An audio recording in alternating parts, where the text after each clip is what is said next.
Nah, kita sekarang mencoba untuk menangani masalah non-fisik. Nah, non-fisik itu apa sih? Ya pasti emosi, psikis gitu kan. Masalah keuangan pun ada kontribusi emosinya. Saya nggak bisa mengatakan dengan tapping terus nanti tiba-tiba utangmu lunas. Ya, atau tiba-tiba nanti sore dapat uang 5 juta. Ya, saya nggak berani ngomong kayak gitu ya.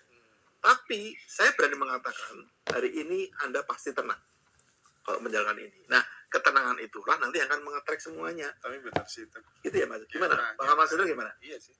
Jadi pada saat kemudian kita benar-benar sudah mampu merilis beban-beban yang ada di dalam diri itu, ya kita, ya misalnya kita merasa kekurangan, tapi kita nggak takut sama kekurangan itu, gitu. Ya. Bahkan ya kita seolah-olah sudah kayak nggak butuh apa-apa lagi. Nah, gitu. itu malah datang banyak itu. Semakin kita stay di situ, nampaknya kalau yang saya alami gitu, daripada dulu gitu ya, yang effort banget gitu, itu tuh justru dalam kondisi sekarang tuh makin unstoppable gitu. Jadi nggak, ibarat rezeki itu kayak nggak bisa diputus gitu. Nggak bisa ditolak. Baje tuh datang sendiri, Mas. Iya. Ya benar. Yuk praktek Om Yuyun, Oke, gimana nah, caranya? Sekarang silakan teman-teman identifikasi apapun masalah Anda. Yuk, masalah identifikasi. Masalah keuangan, masalah pekerjaan, ya, masalah apapun. Ya, jadi non fisik. Non-fisik. Silakan Anda Melekat sama pasangan.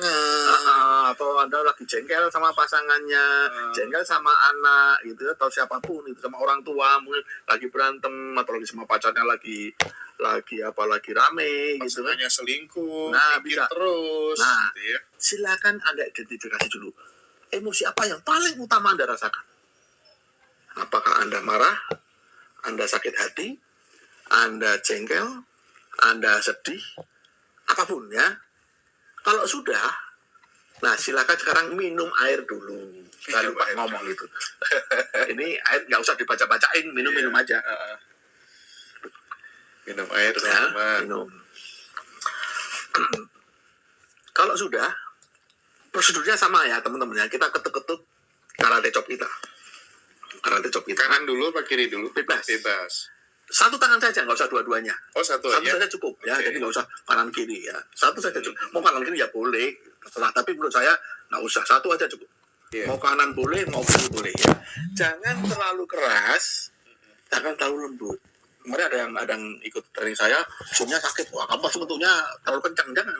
Iya. Sedang-sedang saja ya. Nah, yang penting kerasa sentuhannya, ketukannya ya. Nah, di sini silakan Anda mengucapkan kalimat sebagai berikut. Mengacunya pada emosi dan masalah ya. Walaupun saya stres karena ditagih utang,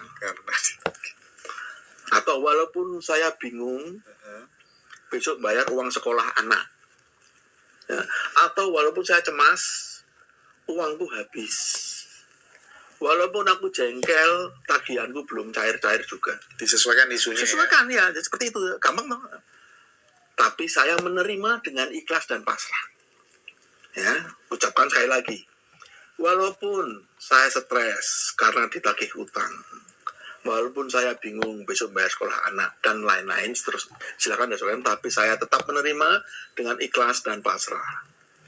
Sekali lagi, walaupun bla bla bla bla bla bla bla bla bla, tapi saya tetap menerima dengan ikhlas dan pasrah. Usahakan diucapkan ya teman-teman, tidak di dalam hati. Meskipun ucapannya berbisik, ya nggak apa-apa. Kemudian pindah ke kepala. Nah, sama ucapan dua kalimat itu. Walaupun bla bla bla bla bla bla bla bla bla, tapi saya menerima dengan ikhlas dan pasrah. Oke, cukup. Sekarang pindah ke ujung alis. Di sini ya. Nah, di sini cukup kalimat yang kedua saja.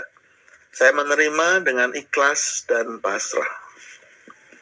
Ke pelipis, saya menerima dengan ikhlas dan pasrah. Ke bawah mata, saya menerima dengan ikhlas dan pasrah. Ke bawah hidung, saya menerima dengan ikhlas dan pasrah. Fokus ya, ke bawah bibir. Saya menerima dengan ikhlas dan pasrah. Ke tulang selangka, saya menerima dengan ikhlas dan pasrah. Ke bawah ketiak, ini ketiak turun dikit ya. Biasanya agak nyeri, sengkring gitu ya. Saya menerima dengan ikhlas dan pasrah. Satunya, saya menerima dengan ikhlas dan pasrah. Ke bawah. What's the best business to start in 2024?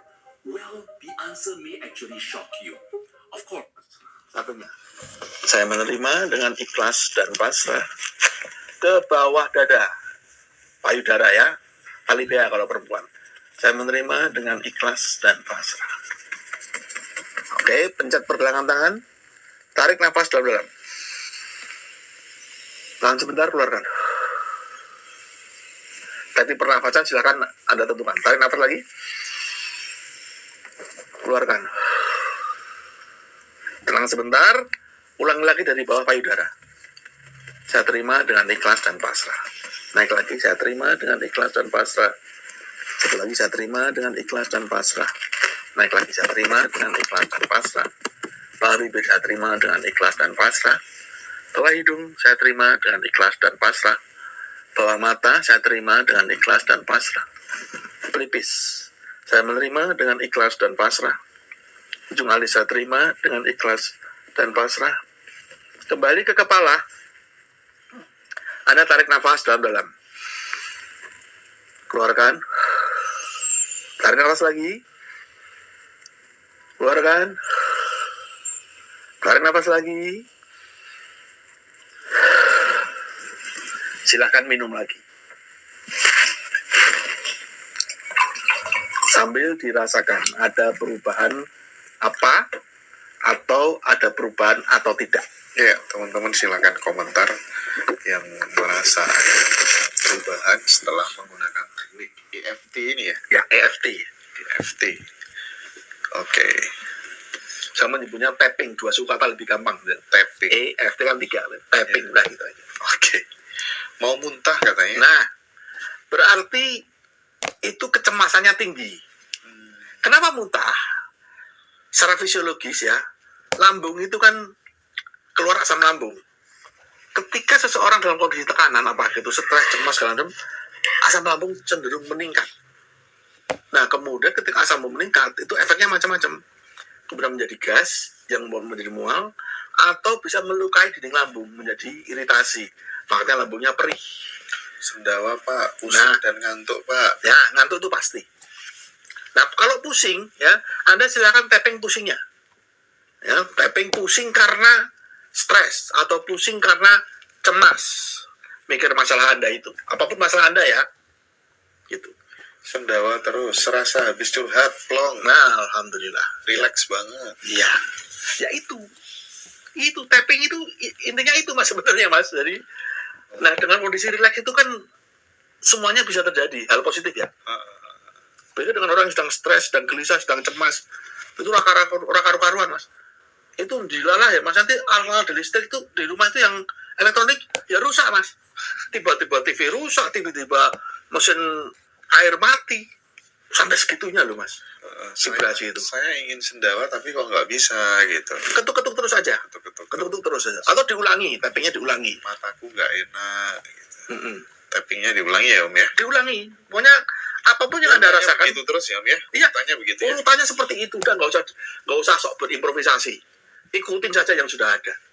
Kalau Anda sudah pinter, sudah mahir, silahkan mau diimprovisasi silahkan.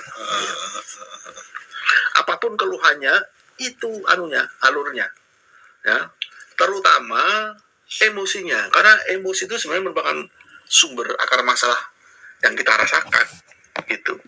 Saya rasa pemahaman ini juga banyak disampaikan oleh trainer yang lain ya. Ada 5 menit bahwa intinya kita tuh harus bahagia, harus ini, harus itu, ya itu. Nah, teknik ini toolsnya.